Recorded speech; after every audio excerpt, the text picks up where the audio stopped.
Have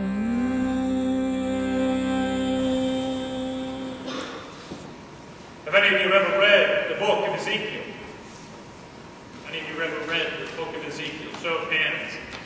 People who took my class on Ezekiel really should raise your hands. Thank you.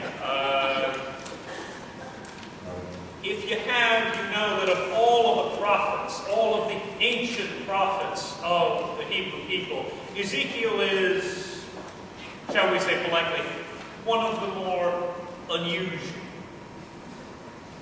He comes up with strange things, strange visions, and sometimes incredibly profane and striking ways of doing things.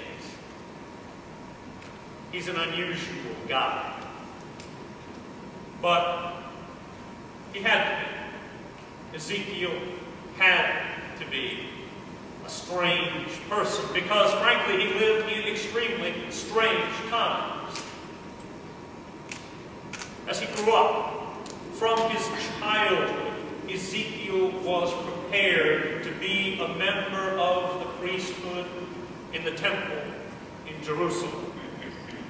That's his whole life he has trained, from a youth, to be a leader in the temple in Jerusalem. Everything he has is poured into rituals and preparations for rituals, and how to do rituals exactly perfectly. Everything he was trained is about complicated prayers and songs and sacrificial techniques. How do you kill that goat in just the right way? How do you sacrifice that dove in the right way on the altar? He would have learned how he was supposed to dress. He would have learned what he was supposed to eat to remain pure. He would have learned how he was supposed to keep his body in exactly one way so that he would be pure and righteous as he entered into the temple. His whole life was preparing for that one thing: leadership in the temple. It was the one thing that mattered. And that one thing was destroyed. Ezekiel lived and prophesied among a people who had watched the temple burn. They had seen their leaders subdued and then butchered. They had been driven from the land that had been theirs for centuries, for millennia, back as far as their stories went, deep into myth and legend. Worst of all of that was that the temple had fallen. The Holy of Holies, the footstool of the God of Israel, now lay as a ruin. It was battered and broken and burned, and all of its sacred and holy objects were either destroyed or looted as treasure, or scattered to the four winds, lost forever. And that is how his people felt. They were lost. Their hopes were dead. Their future was dead. It had been completely shattered by the might of the empire of Babylon, and now blew like ashes driven by the wind to each of the four corners of that spreading power. And Ezekiel was blown by that same wind. He was taken with them. And he found suddenly that all of the tools of his trade, everything he had been taught, all of the rituals, all of the rites that made Ezekiel priest over the people and priest in the temple, things now meant exactly nothing. What does it matter if you know how to do a perfect temple worship if the temple is a ruin? What does it matter if you know how to do the sacrifice on the altar if the altar has been shattered and no one is bringing sacrifices?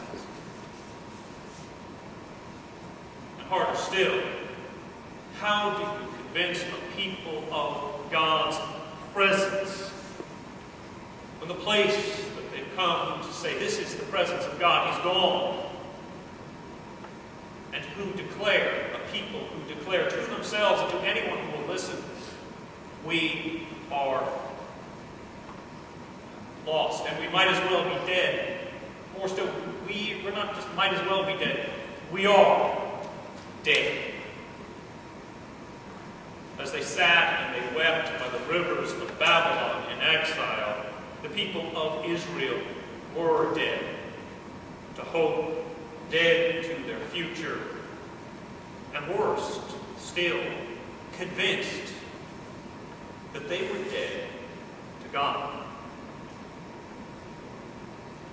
How does that priest, that Ezekiel, speak to the people when he has no temple and no sacrifice, and every last tool in the priestly toolbox doesn't fit and work anymore?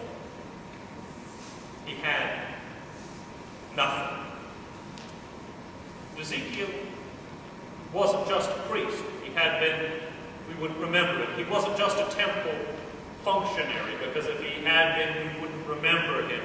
He was torn from the foundations of his past, but then suddenly found himself connected to God, having God connect to him in ways he had not planned for, he had not trained for, and that he did not expect. Because rites and sacrifices stopped being the way that God spoke to Ezekiel.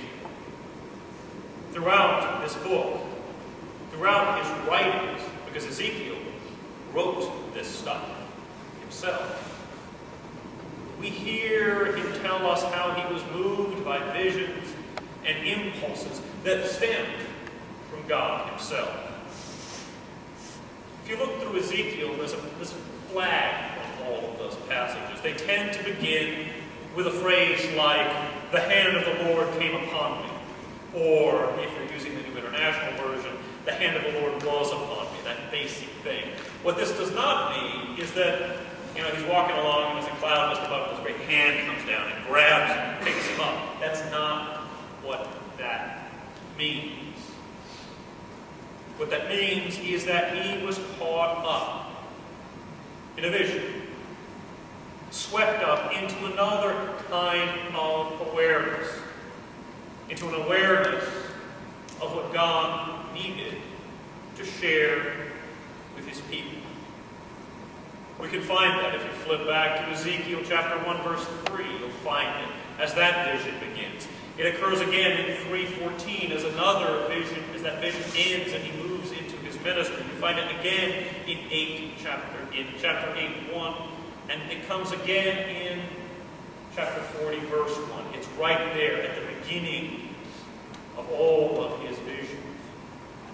Each time he struggled,